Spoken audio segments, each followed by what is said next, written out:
Hi up and welcome to another Restrap how-to video. Today we're looking at the race hydration vest. Really interesting, really exciting, absolutely packed full of features.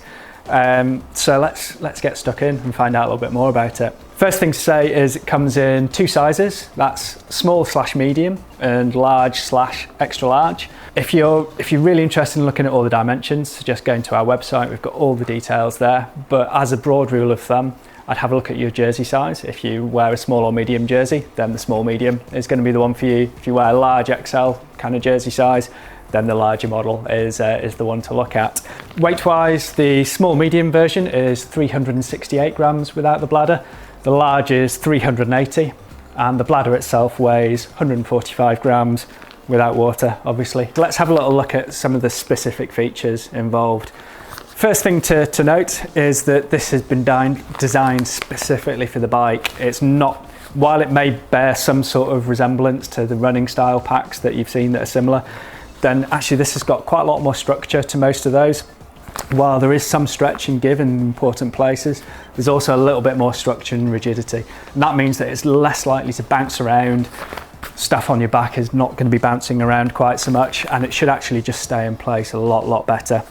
We've got straps on the side that you can adjust that will just really tailor that fit to your body, and equally the straps on the front can both be moved but also taken in as well, so you should get a really nice snug fit. This is designed to fit really nice and snugly and to move with your body. The main storage capacity is via this single zip here. You can see it goes down the entire length of the pack and has almost got like a bellows-like design, so it can actually expands outwards. You know, you can imagine you get somewhere, you get to a shop, you need to add in some extra food, you can unzip the whole thing, stuff it in there really quickly, and equally if you need to find something, you can open up the pack as fully as possible.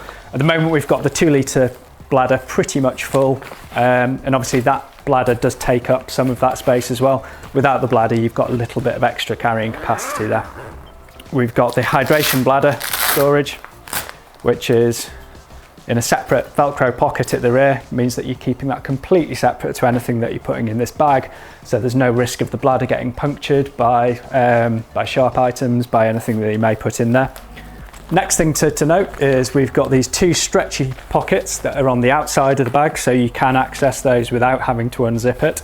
These are designed so they can hold a 500ml soft drinks bottle, and there's two of those.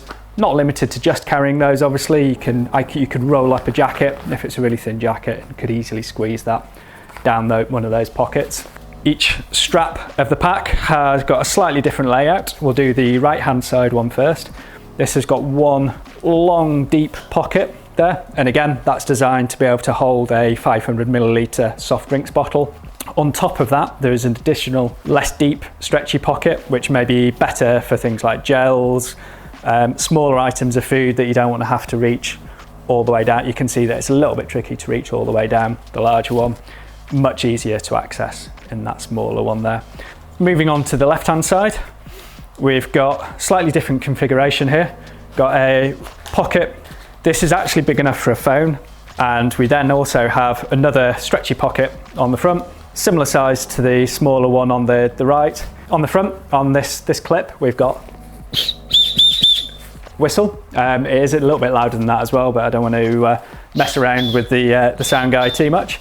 The hose, at the moment I've got that coming over the right hand shoulder. It's completely flexible, you can put it over the left hand shoulder.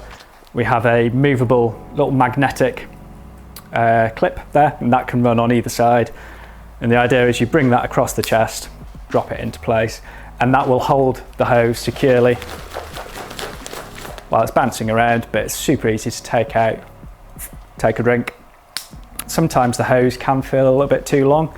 Depending on how you like to run it, you may just want to have the hose running down one side and just drinking it from there. And if you want to do that, then you're more than welcome to trim that hose down. It can be a bit of a squeeze to take the teat out and place it back in, but it's perfectly doable. So you tailor that to however you like. As it is, it's certainly designed so there's more than enough hose to be able to run down one shoulder, across your chest, and clip into place. Final bits and pieces, we've got some reflective print on the rear.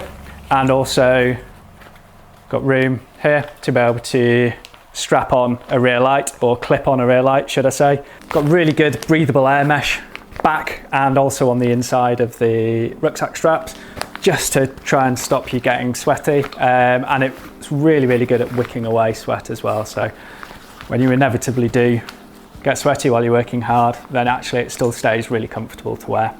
Last thing to look at is the hydration bladder itself. We have a little clip at the top here, which just stops the bladder from slumping down inside the pack and keeps it really nice and stable. Bladder comes with a quick release on the tube.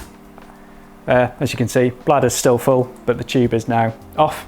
And bladder is 2 litre size bladder. It's got markings on the side so you can see how much you're adding on. Got a little bit around how to clean the bladder, instructions for that. And then in terms of actually filling it up, it's really nice. It's got a nice wide mouth to it with a slide top, and dangle that under your preferred water source. And again, when it comes to closing it, simply fold that over, close that up, and that's good to go back in the pack. So when it comes to replacing the bladder, reconnect the hose, hear that click, and then slide it down. Always make sure you slide it with the hose facing outwards rather than on your back, just so you can't feel that digging in. Tuck the top in, that toggle, slide it through the top of the hydration pack just to secure it in place. And finally, close the Velcro, good to go. So there we go. I think that's probably everything that we can show you about the pack without me wearing it. So I'm just going to get changed in some Lycra and we can have a little look at it on. Quick costume change done. Let's pop the vest on and let's show how to adjust it. So obviously it goes on like any rucksack would do. Make sure everything's nice and straight. And at the moment I've got every single one of the straps loosened off as far as it goes. Buckle those up.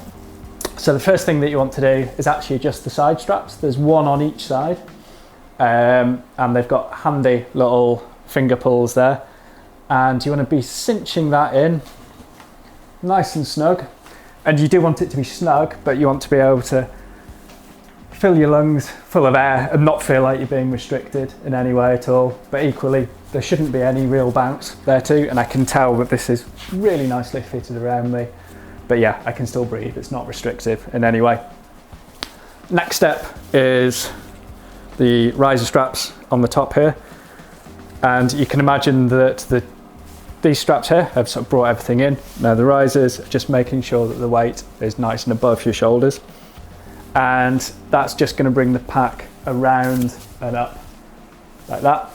So again, I don't need to adjust these too much. Just for reference, this is the small/medium pack. I'm 6 foot tall and about 75 kilos, and wearing a medium Lycra top at the moment. So for me, I'm probably sort of towards certainly the medium end of it, and this is fitting me really, really nicely. Final thing is chest straps. Before we actually snug those up, then it's worth just pointing out that the chest straps themselves can be moved around. For me, I think as it stands was just about perfect, but there's 5 little options there. You can see how easy that was to take off. So with the chest straps, it's not about cinching it up super, super tight. It's just about holding everything together, basically. So there we go, that's perfect for me. One thing to look for is you can see this little stretchy bit of webbing here. What you don't want to do is cinch it up so tight that that's stretched all the way out. It's designed to have that little bit of stretch in. So again, when you're breathing, there's room for the vest to expand. Got the tube here with magnet on. Bring that round and clip it in place. And that's the kind of thing that once you've done it a few times, you just get super used to finding where that magnet is. And you don't have to be super accurate either. We'll just clip in. Let's have a little look at how it works with the cycling jersey. First thing to point out is that because it does sit up nice and high, then it still gives me access to the jersey pockets. which is really, really useful. Means that you can still use them to store things. So yeah, the combination and how you use all these pockets, I don't know, there's a million and one different ways that you can set that out. Just think about what you want to access while you're riding along, how easy it is to get to it, and then just play from there.